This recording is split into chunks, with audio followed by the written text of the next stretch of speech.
Assalamualaikum warahmatullahi wabarakatuh. Halo sahabat Haprat Java. Hari ini saya akan membahas tentang Sri Susuhunan Pakubono IV. Sampeyan dalem ingkang sinuhun, Kanjeng Susuhunan Pakubono IV lahir di Surakarta 2 September 1768. Meninggal di Surakarta 2 Oktober 1820 pada umur 52 tahun. Adalah raja ketiga Kasunanan Surakarta yang memerintah tahun 1788 sampai dengan 1820. Ia dijuluki sebagai Sunan Bagus karena naik tahta dalam usia muda dan berwajah tampan. Nama aslinya adalah Raden Mas Sudabyo, putra Pakubono III yang lahir dari permaisuri GKR Kencono keturunan Sultan Demak. Ia dilahirkan tanggal 2 September 1768 dan naik tahta tanggal 29 September 1788 dalam usia 20 tahun. Pakubono IV adalah Raja Surakarta yang penuh cita-cita dan keberanian. Berbeda dengan ayahnya yang kurang cakap, ia adalah pemeluk Islam yang taat dan mengangkat para ulama dalam pemerintahan. Hal ini tentu saja ditentang para pejabat berkecenderungan mistik yang sudah mapan di istana. Para ulama tersebut mendukung Pakubono IV untuk bebas dari VOC dan menjadikan Surakarta sebagai negeri paling utama di Jawa mengalahkan Yogyakarta. Keadaan Surakarta semakin tegang. Para pejabat yang tersisih berusaha mengajak VOC untuk menghadapi raja. Pakubono IV sendiri membenci VOC, terutama atas sikap Presiden Surakarta bernama W.A. Palm yang korup. Residen Surakarta pengganti Palm yang bernama Andries Hersing terbukti mengadakan pertemuan rahasia dengan Pakubono IV. VOC mulai cemas dan menduga Hersing dimanfaatkan Pakubono IV sebagai alat perusak dari dalam.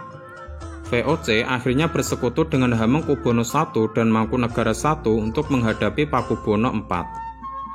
Pada November 1790, VOC bersama mereka mengepung Keraton Surakarta. Dari dalam istana sendiri, para pejabat senior yang tersisih ikut menekan Pakubono IV agar menyingkirkan para penasehat rohaninya. Peristiwa ini disebut Pakepung. Pakubono IV akhirnya mengaku kalah pada 26 November 1790 dengan menyerahkan para penasehatnya yang terdiri dari para haji untuk dibuang VOC. Atas prakarsa VOC, maka Pakubono IV, Hamengkubuwono I, dan Mangkunegara I bersama menandatangani perjanjian yang menegaskan bahwa kedaulatan Surakarta, Yogyakarta, dan Mangkunegaran adalah setara, dan mereka dilarang untuk saling menaklukkan. Meskipun demikian, Pakubono IV tetap saja menyimpan ambisi untuk mengembalikan Mataram Yogyakarta ke dalam pangkuan Surakarta. Sejak tahun 1800 tidak ada lagi VOC karena dibubarkan pemerintah negeri Belanda. Sebagai gantinya dibentuk pemerintahan Hindia Belanda yang juga dipimpin seorang gubernur jenderal. Herman Dendels, gubernur jenderal Hindia Belanda sejak 1808, menerapkan aturan yang semakin merendahkan kedaulatan istana. Dalam hal ini, Pakubono IV seolah-olah menerima kebijakan itu karena ia berharap Belanda mau membantunya merebut Yogyakarta. Pakubono IV juga pandai bersandiwara di hadapan Thomas Raffles, wakil pemerintah Inggris yang telah menggeser pemerintahan Hindia Belanda pada tahun 1811. Sementara itu, Hamengkubuwono II, pengganti Hamengkubuwono I, terkesan kurang ramah terhadap bangsa asing. Pakubono IV memanfaatkan kesempatan itu. Ia saling berkirim surat dengan Hamengkubuwono II yang berisi hasutan supaya Yogyakarta segera memberontak terhadap Inggris. Harapannya Yogyakarta akan hancur di tangan Inggris.